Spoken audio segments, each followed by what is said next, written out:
Hello साथियों, जैसा कि आप थंबनेल में देख के आए हैं कि ये जो प्रश्न है इसी टाइप के प्रश्न मैं आपको 10 सेकंड में कराने वाला हूं। मैं आपसे वादा करता हूं जब आप यूपीएससी का पेपर देने जाएंगे तो इन प्रश्नों को आप देख के ही ऐसे आंसर टिक कर देंगे कि इसका आंसर 169 है। कैसे टिक करेंगे मैं आपको पूरी प्रोसेस बताने वाला हूँ। क्या है, यदि एक जनसंख्या का मानक विचलन कितना है, 13 मानक विचलन है, तो जनसंख्या का विचरण पूछा, क्या विचरण पूछा है। आपको क्या करना है कि मानक विचलन का सूत्र क्या आपको पता है। अगर आपको मानक विचलन का सूत्र नहीं पता है तो आप लिख लीजिए, क्या होता है मानक विचलन, ठीक है, बराबर क्या होता है, मानक विचलन बराबर क्या होता है, मानक विचलन बराबर क्या होता है, अंडर रूट में विचरण, क्या अंडर रूट में विचरण। अगर आपको ये नहीं पता है तो मैं आपको एक सूत्र और बता देता हूं, क्या कि ये विचरण है, क्या हमें क्या ज्ञात करना है, हमें विचरण ज्ञात करना है। विचरण तो कैसे ज्ञात करेंगे, मानक विचलन, क्या मानक विचलन का क्या कर देंगे, स्क्वायर कर देंगे, क्या इसका स्क्वायर कर देंगे। तो आपको पता है, क्या पता है कि हमें विचरण निकालना है, क्या हमें विचरण ज्ञात करना है और हमें मानक विचलन कितना दिया गया है, 13 दिया गया है। इसका स्क्वायर कर दो 169 आ जाएगा, यही आपका राइट आंसर हो जाएगा। क्या आपको ये सही लगा। क्या करना है, जब आपसे मानक विचलन दिया गया हो और मानक विचरण पूछा गया हो तो आपको इस संख्या का सिर्फ और सिर्फ स्क्वायर करके आंसर को टिक कर देना है। आप इतना कर लोगे, मुझे पता है। अब इसके बाद अगला प्रश्न क्या साथियों, यहीं पर हमारा प्रश्न नंबर 2 है। ये क्या कह रहा है, क्या है, मानक विचलन कितना है, 9 मानक विचलन है, विचरण पूछ रहा है। तो मैंने अभी आपको बताया था कि अगर मानक विचलन दिया गया हो और मानक विचरण पूछा गया हो तो इस संख्या का क्या करना है, इसका स्क्वायर कर देना है, क्या इसका स्क्वायर कर देना है। इसका स्क्वायर कितना होता है, 81 होता है। तो यही हमारा आंसर हो जाएगा। आप एक बार और सीख लीजिए, क्या करना है, विचरण निकालना, क्या विचरण अगर आपको निकालना है तो आप क्या करोगे, मानक विचलन का स्क्वायर कर दोगे, क्या मानक विचलन का स्क्वायर आप कर दोगे। तो मैंने वही किया है, क्या किया है, क्या किया है कि जो मानक विचलन 9 है इसका स्क्वायर कर दिया, 80 में हमारा आंसर आ गया, हमने टिक कर दिया। क्या आपको इतना समझ में आया है। अगर आप इतना नहीं समझ पा रहे हैं तो मैं आपको 2 प्रश्न और कराता हूं, 2 प्रश्न आपको और कराता हूं।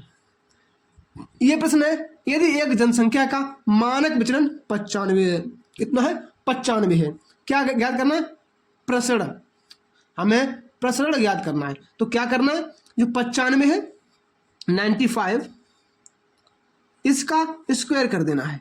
तो इसका स्क्वायर कितना होता है, 90/25, ठीक है। अगर आपको इसका स्क्वायर नहीं करना है, आता है जैसे कि जिनके लास्ट में 5 होता है तो उसका 5 का वर्ग लिख देते हैं पीछे, और जो संख्या आगे होती है 9, तो 9 से जो अगला नंबर आएगा 10 उसमें उसका गुणा करके यहां लिख देंगे। ये 5 का रूल है वर्ग निकालने का।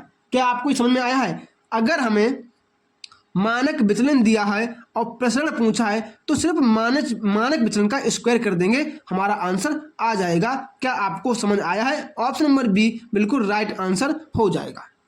अब इसके बाद अगला प्रश्न क्या साथियों, यहां पर हमारा प्रश्न संख्या 4 क्या हो जाएगी, यदि एक जनसंख्या का मानक विचलन 45 है, मानक विचलन कितना है 45 है, हमें क्या ज्ञात करना है, प्रसरण हमें ज्ञात करना है। तो मैं अभी आपको बता चुका हूं क्या करना है, जो 45 है, क्या जो 45 है इसका हमें क्या कर देना है, स्क्वायर कर देना है, इसका स्क्वायर कर देना है।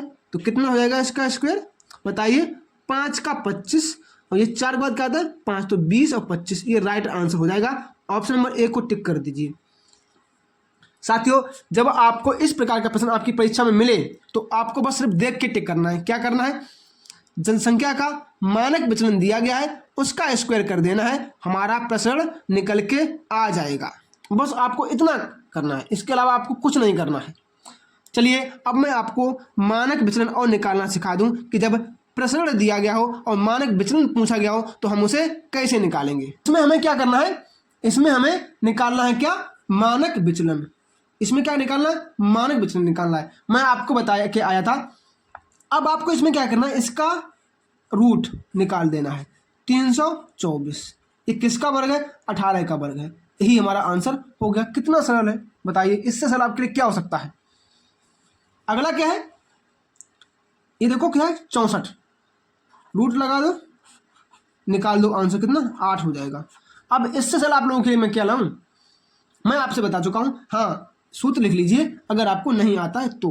क्या करना है, हमें क्या निकालना है, मानक विचलन। क्या, मानक विचलन निकालना है। क्या, विचलन निकालना है। तो हम लोग क्या करेंगे, क्या करेंगे, विचलन का रूट लगा देंगे विचलन पर। बस यही हमारा सूत्र है। अब आप सूत्र मत याद करो, आप सिर्फ ये देखो कि मैं आपको सिखा क्या रहा हूं। साथियों, मैं आपको यहां पर एक बात और बता दूं कि क्या करना है, हमें अगर मानक विचलन दिया गया है और विचलन पूछा गया है तो क्या करना है, हमें सिर्फ इस संख्या का स्क्वायर कर देना। 169 हो जाएगा, हमारा राइट आंसर हो जाएगा। अगला क्या साथियों, हमें यहां पर मानक विचलन कितना 9 दिया गया है, इसका स्क्वायर कर देंगे, हमारा आंसर आ जाएगा। क्या आपको ये बात समझ में आई है? अगर समझ में आई है तो कृपया वीडियो को लाइक, चैनल को सब्सक्राइब जरूर कर लें और हमारे साथ जुड़े रहें ताकि मैं आपको इतने अच्छे अच्छे प्रश्न डेली करा सकूं। तो चलिए साथियों, मिलते हैं अपने कल के नए टॉपिक में। तब तक के लिए जय श्री राम, राधे राधे।